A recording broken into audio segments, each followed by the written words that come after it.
அல்லாஹ்விற்கு பிறகு கவனத்தில் எடுக்க வேண்டிய ஒரு உறவென்றால் உம்முக் உம்முக் உம்முக், உன் தாய் உன் தாய் உன் தாய். அதற்கு பிறகு யார் ரசூலல்லாஹ்? உன் தந்தை. அனிஷ்குரிலி வலிவாலிதைக், பெற்றோர்களிடத்தில் நல்ல முறையில் நடந்து கொள்ளுங்கள். என் சகோதர சகோதரியை, எனக்கு நான் சொல்கிறேன், நம்முடைய தாய் தந்தை நமக்கு செய்த அருளை போன்று அல்லாஹுடைய அருளால் வேறு யாரும் இந்த உலகத்தில் நமக்கு எந்த அருளையும் செய்துவிட முடியாது. ஒட்டுமொத்த வாழ்வையும் நமக்காக கொடுத்து நம் நலனை மட்டுமே குறிக்கோளாக கொண்டு வாழக்கூடிய உறவுகள் அது.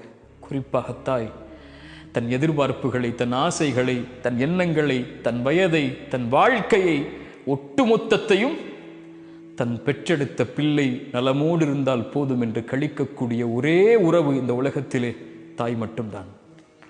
அந்த தாயை நோவினை செய்து, அந்த தாய்க்கு சிரமத்தை கொடுத்து, அந்த தாயை தள்ளி வைத்து விட்டு, அந்த தாயை உதறி தள்ளிவிட்டு எந்த ரப்பை வணங்கப் போகிறோம்?